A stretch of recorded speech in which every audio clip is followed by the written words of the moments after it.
Certamente você já ouviu falar da trágica história do Holocausto, que levou à morte de milhões de pessoas durante a Segunda Guerra Mundial. Pois a nossa equipe visitou o museu que resgata esse período marcante da história. Acompanhe. Cenas de um passado não muito distante. Estas são imagens de um período trágico da história da humanidade, o Holocausto. Dos 9 milhões de judeus que viviam na Europa antes do Holocausto, cerca de 2/3 foram mortos vítimas do racismo, da intolerância e das perseguições desumanas. E os vestígios de muitas destas histórias estão reunidas neste museu, localizado em Curitiba, que busca transmitir aos visitantes uma lição histórica. No fundo, são histórias de discriminação, de preconceito, de ódio, de racismo, coisas que acontecem hoje em dia, estão na cara de qualquer pessoa. Como fazemos isso? Personificando essas histórias, dando os nomes, dando rostos, contando essas histórias. Esse aqui não é um museu de estatística, é um museu que quer contar as histórias das pessoas. O grande objetivo é justamente conhecer essas histórias, passar lições de tolerância, de respeito e evitar que isso aconteça novamente. Relembrar o Holocausto é resgatar a triste caminhada de milhões de judeus que tiveram suas famílias exterminadas e suas vidas destruídas durante a Segunda Guerra Mundial. Mas, muito além da história registrada nos livros, passear aqui pelo museu é conhecer de perto a realidade de cada um deles. São vídeos, fotos e até mesmo objetos que pertenceram a judeus vítimas do Holocausto. Um ambiente que faz o visitante se sentir mais próximo de cada uma destas pessoas. Um acervo histórico que é aberto à visitação de escolas e da comunidade em geral. As visitações são gratuitas, mas nós solicitamos que seja realizado o agendamento, pelo menos com 24 horas de antecedência, para que a visita se torne não agradável, porque o tema não é dos mais agradáveis, mas para que a visita se torne proveitosa. Entre plataformas multimídias e textos explicativos sobre cada objeto, o visitante sai do museu com uma grande lição de vida. Tem uma frase da Anne Frank, a menina Anne Frank, que ela escreve em seu diário: apesar de tudo, ainda acredito na bondade humana.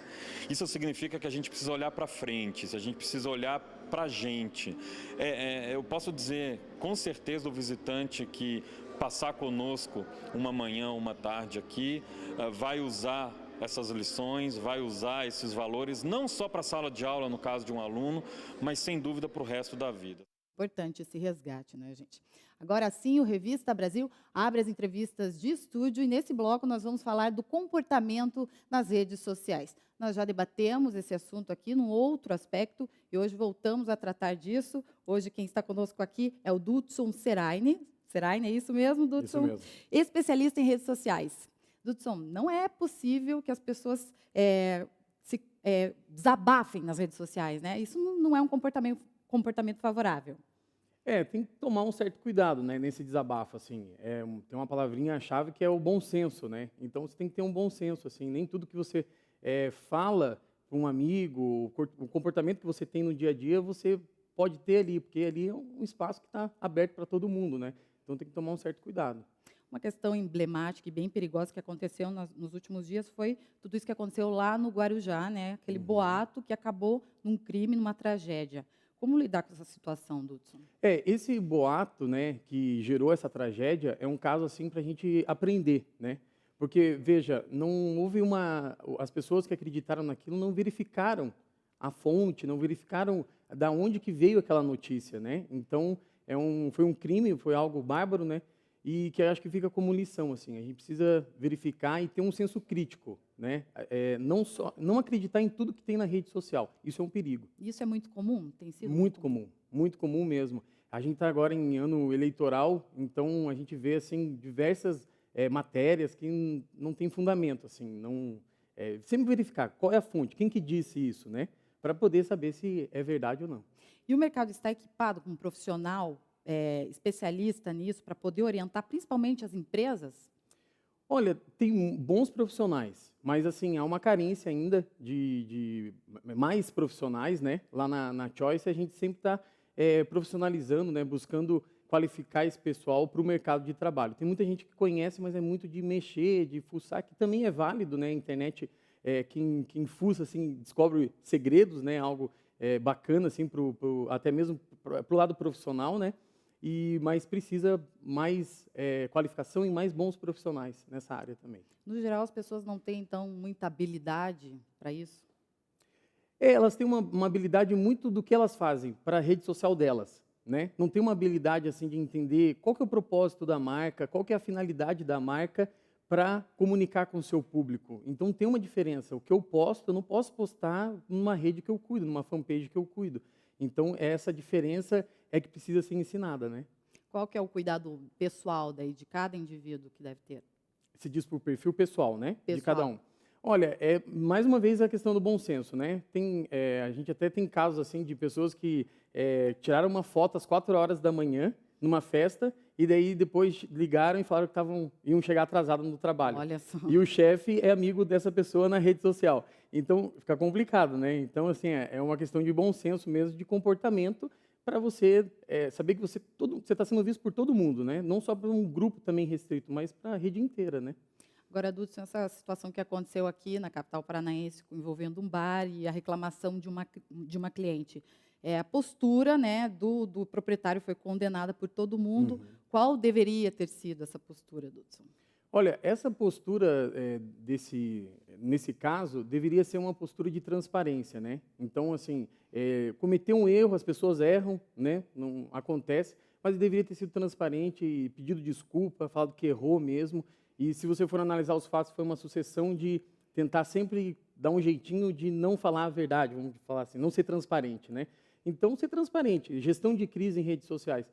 A palavra-chave é transparência. As empresas erram, elas são formadas de pessoas, né? Então, é normal. O que não é normal é você tentar ocultar esse erro. Um media training seria um profissional adequado para fazer esse tipo de treinamento ou não? Também, mas é que, no caso assim, das mídias sociais, é legal você formar uma pessoa que seja bem direcionada para isso, sabe? Bem específico. Então, ele entender não só como mexe no Facebook, no Twitter, mas ele entender como que é o comportamento do consumidor. Isso é fundamental. É isso que a gente ensina lá no curso na Choice também. Agora, as redes sociais, quando bem utilizadas, são grandes aliadas. Sem dúvida nenhuma, né? E é uma mídia ainda, entre aspas, gratuita, né? Porque você agora, cada vez mais, eles estão forçando você a patrocinar os posts e você vê muita propaganda. Mas, sem dúvida nenhuma, é um aliado. É um aliado principalmente na questão do relacionamento, né? Se você for analisar, antes você não tinha esse canal com o seu cliente. Então, hoje ele pode reclamar, ele pode sugerir. Então, isso é excelente, né? Para todo mundo. Quais devem ser as estratégias, Dudson, de prevenção pessoal e das empresas também? A gente pode se prevenir de determinados ataques? Pode se prevenir, sim. Tem algumas empresas que já têm um termo de conduta, já tem ali uma cartilha de gestão de crise, né, vamos chamar assim, para quando acontecer um caso, ela já sabe como agir, né? Mas, assim, não é muito relacionamento, né? Então, você tem que ser muito aberto. As empresas, as pessoas veem muitas marcas como uma pessoa mesmo. Então, as marcas cada vez estão sendo mais humanizadas. Então, tem que ter essa relação. Assim, não pode ter mais aquela casca, aquela coisa assim muito corporativa. Nas redes sociais não funciona muito, não.